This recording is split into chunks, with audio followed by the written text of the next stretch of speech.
नमस्कार दोस्तों, मैं Shani Pandey with pieces channel पर आपका स्वागत है। आज हम आपके इस चैनल के माध्यम से हम यूपीएससी टॉपर हिंदी मीडियम के मोहनलाल सर की कॉपी देखेंगे, जिनको यूपीएससी में हिंदी मीडियम में 53 रैंक प्राप्त हुई है। उनकी कॉपी की आंसर राइटिंग को देखकर हम यह सीखने का प्रयास करेंगे कि किस प्रकार से एक बेहतर आंसर राइटिंग करके एक अच्छा रैंक प्राप्त किया जा सकता है। यह अवश्य है कि यह कॉपी यूपीएससी के टॉपर रहे मोहनलाल सर की है, लेकिन इससे स्टेट पीएससी, खासकर यूपी पीएससी और बीपीएससी के जो स्टूडेंट हैं वो इस कॉपी से बहुत कुछ सीख सकते हैं और अपनी आंसर राइटिंग में उसका प्रयोग करके निश्चित रूप से एक अच्छा रैंक प्राप्त कर सकते हैं। तो आइए देखते हैं कि मोहनलाल सर ने किस प्रकार से अपनी कॉपी में चीज़ों को रिप्रेजेंट किया हुआ है, किस प्रकार से उन्होंने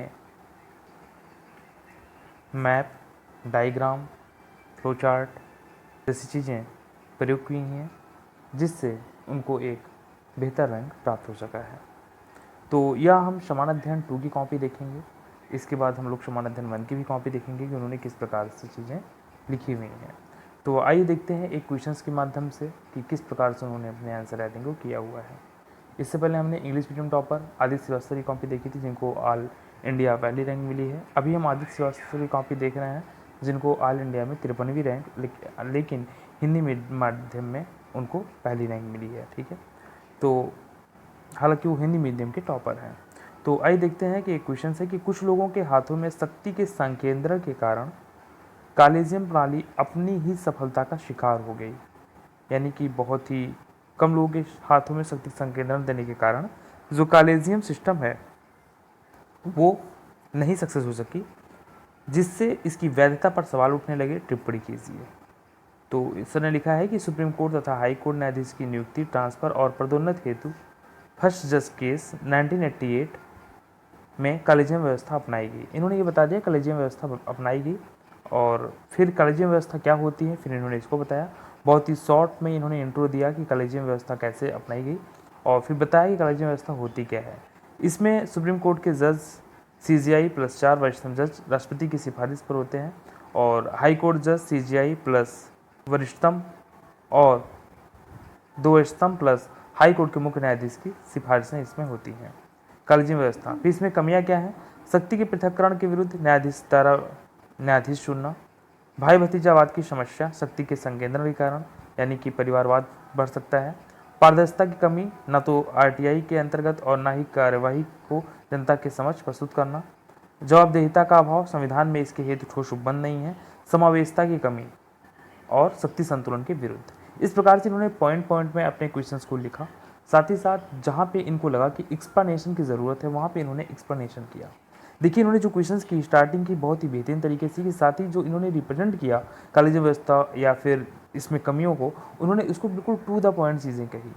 ठीक है, तो इसी प्रकार से आपको भी चीज़ें अपनी टू दी पॉइंट ही कहनी है। ऐसा नहीं कि बिल्कुल पैराग्राफ फॉन्ट में लिखते जाइए। और आप डेफिनेटली कॉलेजियम व्यवस्था अगर लिखना होगा तो बहुत से लोग लिख सकते हैं, लेकिन लिखना कैसे ये इंपॉर्टेंट है। तो आपको इस टाइप से लिखने की शैली विकसित करनी होगी।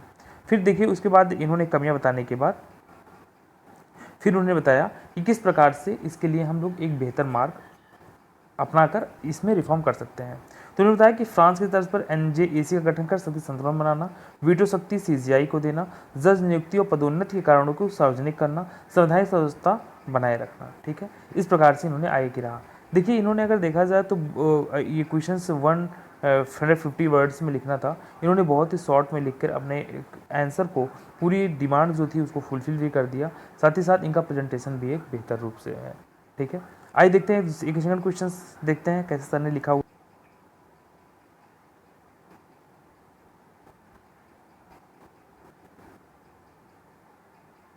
फिर एक क्वेश्चन देखिए है कि हाल के वर्षों में पश्चिम एशिया के साथ भारत के संबंध भू राजनीति के दायरे से आगे निकलकर भू अर्थशास्त्र के आयाम तक पहुंच गए हैं। कहने का मतलब है कि जो इंडिया का रिलेशन है वेस्ट एशिया से, वो क्या किया गया है, वो जियो पॉलिटिक्स से एक्सपेंस हुआ है और जियो इकोनॉमिक्स पे जाके पहुंच गया है। इस पे हमको डिस्कस करना था। तो इन्होंने सर ने लिखा कि किस प्रकार, देखिए इन्होंने इंट्रो स्टार्ट किया अपना कि भारत ने यूएई के साथ CECPA समझौता किया है जो दिखाता है कि भू अर्थशास्त्र के योग में पश्चिमी एशिया का महत्व बढ़ा है। ठीक है, अब इन्होंने डायरेक्टली दिखा दिया कि राजनीति के दायरे से आगे जाके किस प्रकार से भू अर्थशास्त्र के उसमें पश्चिमी एशिया का महत्व बढ़ा है। फिर पहले के संबंध दिखाए गए कि भू राजनीतिक स्तर पे थे और बाद के संबंध दिखाए गए कि भू अर्थशास्त्र के संबंध पे थे। यानी जो क्वेश्चंस पूछा है टू द पॉइंट लिखने की कोशिश की है। क्वेश्चंस जो पूछ रहा है उसको छोटा सा इंट्रो देकर भू किस प्रकार से भू राजनीति से निकलकर भू अर्थशास्त्र की तरफ किस प्रकार से पहुंचा है, इसको इन्होंने दिखाने की कोशिश की है और बिल्कुल टू द पॉइंट, ये ऐसा घुमाया नहीं, बिल्कुल बिल्कुल जो क्वेश्चन पूछा डायरेक्टली उस पर हिट किया इन्होंने। ठीक है, पहले के संबंध बताया इन्होंने भू राजनीतिक स्तर पे, अर्थात अरब देशों में राजनीतिक स्वतंत्रता, इजराइल और फिलिस्तीन के मुद्दे पर दूसरी राष्ट्र सिद्धांत, भारत यूएई सऊदी अरब में भू राजनीतिक गठजोड़। वर्तमान में भू अर्थशास्त्र के संबंध में कैसे है कि प्रमुख कारण ऊर्जा सुरक्षा, क्रूड ऑयल रिजर्व हेतु, प्राकृतिक संसाधन, तकनीकी निवेश घोषणा। ठीक है, इस प्रकार से इन्होंने दिखाया। फिर भू अर्थशास्त्र आयाम के उदाहरण क्या क्या है, कफा सिस्टम में लोचशीलता, इंडिया यूएई CECPA, फिर कह रहा है इंडिया सऊदी अरब निवेश समझौता, भारत ईरान तेल समझौता, भारत इजराइल नौ तकनीकी कृषि और विलवणीकरण और MOU जो हुआ था, और भारत ओमान लॉजिस्टिक बंदरगाह समझौता। यानी ये जो समझौता आपको दिखा रहे हैं बंदरगाह या क्या कहते हैं तकनीकी क्षेत्र में कृषि और विलवणीकरण का, या तेल समझौता जो दिखा रहे हैं, या फिर जो इंडिया सऊदी निवेश समझौता है, देखिए सब सारे इकोनॉमिक पॉइंट ऑफ व्यू से हैं। तो यहाँ पे आपका जो है राजनीति से निकलकर इकोनॉमिक तरफ किस प्रकार से मूव किया हुआ उन्होंने दिखाने की कोशिश की बिल्कुल। फिर इन्होंने दिखाया कि इसके अतिरिक्त द्विपक्षीय निवेश संधियां भी महत्वपूर्ण आयाम है जो भू अर्थशास्त्र के महत्व को दर्शाती हैं। बस खत्म। ठीक है, तो कहने का सेंस ये है कि आपको जो भी कुछ लिखना है बिल्कुल आपको टू दी पॉइंट चीज़ें लिखनी है, अपने क्वेश्चन से बिल्कुल भी डाइवर्स नहीं होना है। और एक चीज़ क्या होता है कि जब हम, जैसे मेरी भी क्या एक थोड़ी गलती रहती थी शुरुआत में आंसर राइटिंग करते समय, कि जब मैं क्वेश्चंस लिखता था तो एक बार क्वेश्चन पढ़ लिया, क्वेश्चंस को एक बार फ्रेम आउट कर लिया माइंड में कि इस प्रकार से लिखना है, फिर लिखते चले गया। फिर जब लिखने के सेंस में मैं लिखता जाता था तो जब एक पेज लिख देता था तो मेरे क्वेश्चंस की जो डायरेक्शन थी थोड़ी बहुत चेंज हो जाती थी। लेकिन होना क्या चाहिए कि जब आप क्वेश्चंस को लिखना स्टार्ट करिए, इंट्रो लिखने के बाद एक बार फिर कुछ क्वेश्चन पढ़ना चाहिए कि मैंने इंट्रो तो बेहतर लिख दिया, अब हमको क्या चीज़ें लिखनी चाहिए कि मतलब ऐसा ना हो कि हमारा जो क्वेश्चन है हम लिखने के क्रम में ऐसा ना हो कि थोड़ा उससे जाके अलग हो जाए। क्वेश्चंस जो पूछ रहा है उसमें बंद के लिखें तो ज़्यादा बेहतर होता है, क्योंकि निबंध तो है नहीं कि जो मन में आया उसको निमार्च करके आप लिखते चले गए, आप फिर लिखते चले गए जो कि मन में आया। ये क्वेश्चंस है, तो यहाँ पे जो कुछ चीज़ पूछ रहा है उसको डायरेक्ट लिखिए, आप बेहतर नंबर पाएंगे। ठीक है, आइए क्वेश्चन और देखते हैं। अब देखिए क्वेश्चन है कि पेड न्यूज का खतरा अक्सर चुनाव के दौरान अपना भयावह रूप दिखाता है। भारत में पेड न्यूज को एक चुनावी अपराध बनाने की आवश्यकता पर चर्चा कीजिए। ठीक ना, ठीक है, ऐसे इन्होंने दिखाया कि पेड न्यूज एक ऐसी न्यूज है जो बिना निष्पक्षता व रिपोर्टिंग के किसी एक व्यक्ति या समूह के प्रति अच्छी या बुरी नीयत से धन के बदले न्यूज चलाई जाती है। बहुत ही अच्छा इन्होंने इंट्रो लिखा, पेड न्यूज क्या होती है इन्होंने बता दिया। अब ये बताना जरूरी है इसमें कि पेड न्यूज़ क्या हो समझ में आ गया, लेकिन क्या है कि इसके कारण अक्सर चुनाव के दौरान अपना भयावह रूप किस प्रकार से चुनाव के दौरान अपना यह भयावह रूप दिखाता है, तो इस पर चर्चा करना जरूरी है। भारतीय पेड न्यूज़ को एक चुनावी अपराध बनाने की आवश्यकता पर चर्चा कीजिए। अभी उदाहरण, वोटिंग के दौरान विपक्षी उम्मीदवार के प्रति पूर्वाग्रह न्यूज प्रसारण करना, पेड न्यूज से उत्पन्न खतरे क्या क्या है, किस प्रकार से भयावह रूप दिखाता है, आइए इस पर चर्चा करते हैं। पहली बात तो यह है कि निष्पक्ष व पारदर्शी चुनाव के विपरीत है। आर्टिकल 325 आपको पता है क्या है 325। फिर हनन उसका निर्वाचन आयोग से संबंधित। फिर उम्मीदवारों को समान अवसर नहीं, धनबल व पेड न्यूज जीतने की संभावना दिखाना। फिर फैक्ट चेकिंग यूनिट्स का अभाव और आम जन में निम्न जागरूकता। फिर है मीडिया प्रति संहिता के विरुद्ध। ठीक है, उसके बाद लोकतंत्र के चौथे स्तंभ का टूटना। ADR की रिपोर्ट बताती है कि 17वीं लोकसभा चुनाव में सर्वाधिक पेड न्यूज चलाई गई। इस हेतु इसे चुनावी अपराध बनाने की आवश्यकता है ताकि निष्पक्ष चुनाव, लोकतंत्र में विश्वास हो सके, चुनावी मतदान व्यवहार हो सके और राजनीतिक अधिकार में ये सभी सुरक्षित रहें। ज्ञातव्य है कि चुनावी अपराध घोषित करने हेतु RPA अधिनियम 1951 में संशोधन की आवश्यकता है। चुनावी अपराध बनाने से लाभ क्या होंगे, मीडिया का विनियमन होगा, चुनावी प्रणाली की पारदर्शिता होगी। ठीक है, अपराधी उम्मीदवार का नॉमिनेशन खारिज होना और राजनीतिक अपराधीकरण कम होना। वर्तमान में 43% है। देखिए फैक्ट के माध्यम से भी अपने क्वेश्चंस को ये लिख रहे हैं, तो जहाँ पे आपको जो भी डाटा याद आए और आपको लगे कि हाँ बिल्कुल मुझे यहाँ यूज करना चाहिए, या आप एडिटोरियल से प्राप्त कर सकते हैं या फिर किसी भी करंट मैगजीन वगैरह पढ़ रहे हैं तो वहाँ से भी जो इंपॉर्टेंट आपके सिलेबस से रिलेटेड जो डाटा है उनको डेफिनेटली आपको अपने कॉपी में जगह देनी चाहिए और अपने कहीं डायरी में उसको नोट करते रहिए। और जब आपको ज़रूरत पड़े, यानी पेपर सेकंड थर्ड, ये तो आपको पता है कि सेकंड टाइम और फर्स्ट टाइम में ऐसे मिला के होता है, एक दिन में होता नहीं है, पहले टाइम फर्स्ट हुआ, सेकंड टाइम सेकंड होता है, इस प्रकार से होता है। तो उस टाइम में वो जो शॉर्ट आपके 15-20 पेज के डाटा हो उनको एक बार देख लीजिए और उसको जाकर अपने एग्जाम में कोशिश करिए कि प्रेजेंट कर सके, उससे नंबर डेफिनेटली आपका इनहेंस होगा। ठीक है। फिर अतः पेड न्यूज़ को चुनावी अपराध में शामिल कर ECI को अधिक शक्ति प्रदान कर चुनावी शुचिता को बेहतर बनाया जा सकता है। ठीक है। तो इस प्रकार से सर ने सेकंड कॉपी को लिखा हुआ था। ठीक है। आइए देखते हैं पेपर फर्स्ट के कुछ आंसरों को चेक करते हैं।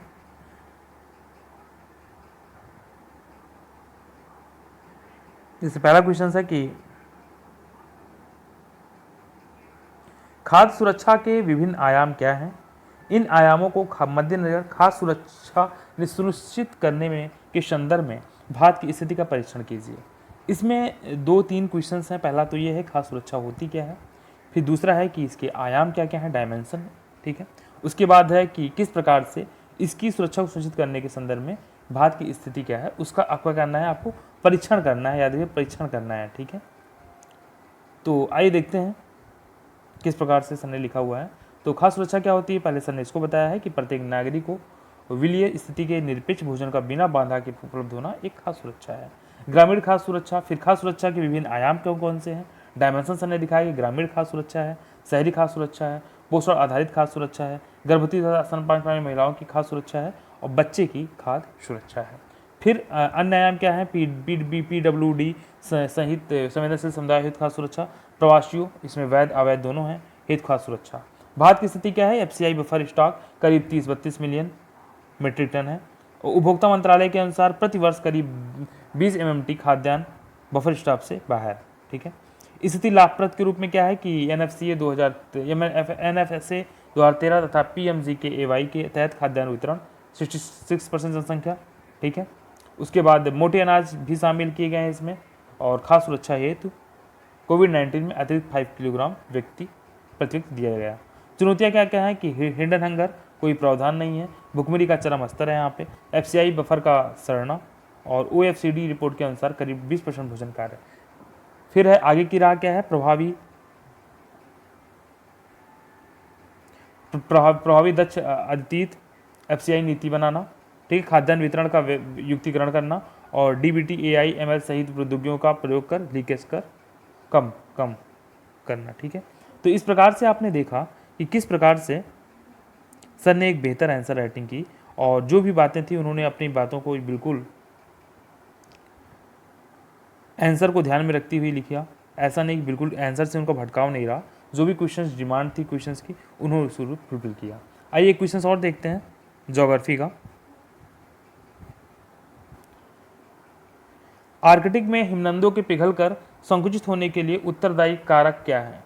परिस्थिति तंत्र पर आर्कटिक हिमनदों के पिघलने के संभावित प्रभाव का वर्णन कीजिए। ठीक है। IPCC की के अनुसार क्रायोस्फीयर पर रिपोर्ट के अनुसार IPCC की क्रायोस्फीयर रिपोर्ट के अनुसार आर्कटिक के 30% से अधिक हिमनद संकुचित हो चुके हैं और 2100 तक 86% संकुचित होंगे। देखिए इन्होंने फैक्ट के माध्यम से बिल्कुल अपनी चीज़ों को लिखना स्टार्ट किया। ठीक है। फिर उत्तरदायी कारक क्या क्या है, क्योंकि जिससे पूछा ना कि आर्कटिक के में हिमनदों के पिघलकर संकुचित होने के लिए उत्तरदायी कारक क्या है, तो उत्तरदायी कारक कौन कौन से उसको लिखा है कि पर्यावरण में CO2 का बढ़ता स्तर, ग्लोबल वार्मिंग, जलवायु परिवर्तन, वैश्विक ताप बेल्टों का ध्रुवों की ओर खिसकना, महासागरीय गर्म धाराओं का आर्कटिक की ओर बढ़ना। ठीक है। एंथ्रोपोजेनिक कारक, भू राजनीतिक कारक, औद्योगिकरण, जैव विविधता क्षति इत्यादि। ठीक है। फिर क्वेश्चन है कि पारिस्थितिकी तंत्र पर आर्कटिक हिमनदों के पिघलने के संभावित प्रभाव का वर्णन कीजिए कि किस प्रकार से ये आपके इकोसिस्टम जो है उस पर आर्कटिक हिमनद के पिघलने से क्या प्रभाव पड़ रहा है उसको बताना था आपको। तो लिखा है कि सर ने कि संभावित प्रभाव क्या क्या है, जैव विविधता पर प्रभाव क्या है, पर्यावास पर प्रभाव क्या है, पारिस्थितिकी पिरामिड पर प्रभाव क्या है, सहायक गतिविधियों पर प्रभाव क्या है। ठीक है। इन सब चीज़ों को बताया है। फिर आगे की राह इन्होंने बताया कि SDG 14, SDG 13, SDG 13 आपको पता ही है जलवायु परिवर्तन है, तो उसको भी सर ने यहाँ पे जोड़ने की कोशिश किया हुआ है। हेतु सामूहिक प्रयास, INDC आधारित आधारित कर संधारणीय तकनीकों में निवेश करना, आर्कटिक हिमनदों के संरक्षण हेतु पेरिस समझौते में लक्ष्य निर्धारित करना। इस प्रकार से इन्होंने अपने क्वेश्चंस की एंडिंग की है। तो स्टार्टिंग और एंडिंग प्लस 20 का जो कंटेंट होता है, इसमें जिसने अपना बेहतर रूप से संतुलन बनाया, डेफिनेटली उसकी आंसर राइटिंग में निखार आएगा। ठीक है, तो एक क्वेश्चन और देख लेते हैं सर की। भारत की ऊर्जा सुरक्षा प्राप्त करने में हरित हाइड्रोजन की भूमिका का परीक्षण कीजिए कि जो ऊर्जा सुरक्षा है उसको प्राप्त करने में हरित हाइड्रोजन की क्या भूमिका होगी। तो हरित हाइड्रोजन क्या होता है, इसको बताते हुए हम लोग इसको स्टार्ट करेंगे क्वेश्चन। राष्ट्रीय हरित हाइड्रोजन मिशन भारत की अपने ऊर्जा लक्ष्यों को प्राप्त करने में किस प्रकार मदद कर सकता है। तो स्टार्ट किया कि हरित हाइड्रोजन एक ऐसा हाइड्रोजन है जिसका निर्माण भंडारण हेतु हरित ऊर्जा इत्यादि के प्रयोग से निर्मित की जाती है। ऊर्जा सुरक्षा में हरित हाइड्रोजन की भूमिका क्या है कि संधारणीय और स्वच्छ ऊर्जा होती है, यह H2 की उच्च भंडार क्षमता होती है, उच्च ऊर्जा सामर्थ्य है, परिवहन में लाभप्रद है, ऊर्जा बाक्सट का विविधीकरण है। जो भी बातें हैं बिल्कुल की टर्म में सर ने लिखने की कोशिश की है, बहुत ज़्यादा नहीं, जहाँ पे ज़रूरत है वहाँ पे उन्होंने उसको विस्तार भी किया है, लेकिन बिल्कुल जो क्वेश्चन पूछ रहा है उसी के अकॉर्डिंग बिल्कुल की पॉइंट में लिखते जा रहे हैं। इसी प्रकार से हमने जो यूपीएससी टॉपर पहली रैंक है आदित्य सर की, उन्होंने भी की पॉइंट में लिखा था। तो की पॉइंट में ही आपको चीज़ें लिखनी है, ये तो समझ में आ गई होंगी आपको कि बहुत ज़्यादा पैराग्राफ में लिखने से बचना है, अपनी चीज़ों की पॉइंट में लिखना है। ठीक है, उसके बाद भारत में ऊर्जा लक्ष्य क्या है, ऊर्जा NGHM द्वारा प्राप्त में सहयोगी, फिर उसको उन्होंने सर डायग्रामेटिक रूप में लिखा हुआ है, मतलब कि चार्ट बना के लिखा हुआ है, इसको आप लोग देख लीजिए किस प्रकार से।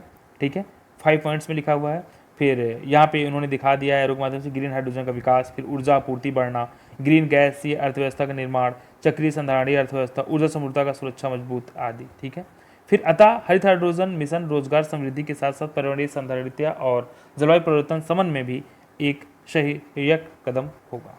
इस प्रकार से सर ने लिखा है। तो दोस्तों इस कॉपी को मैं अपलोड कर दूंगा 1-2 दिन में, आप लोग देख लीजिएगा।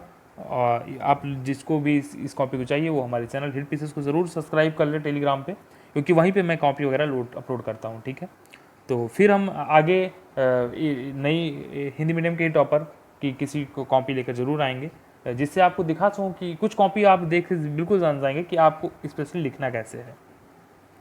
कॉपी देखिए, मेरी आदत है कि मैं कॉपी ज़रूर पढ़ता हूँ, क्योंकि क्या है कि कॉपी देखने से और एक आइडिया ज़रूर हो जाता है कि हम भी पढ़ रहे हैं, जो सब पढ़ रहे हैं डेफिनेटली वही हम भी पढ़ रहे हैं, लेकिन कहाँ कमियाँ रह जा रही हैं कि जो हम एक मतलब रैंक नहीं प्राप्त कर पा रहे हैं और हमेशा बाहर हो जा रहा है। तो इन सब चीज़ों को सीखने हम तभी सीख सकते हैं जब हम किसी टॉपर जो इस एग्ज़ाम को क्वालिफाइड किया है उसकी चीज़ों अपने आंसर राइटिंग में प्रयोग करने की कोशिश करें। तो दोस्तों फिर हम किसी नए विषय के साथ आपके सामने होंगे, तब तक के लिए दोस्तों जय हिंद।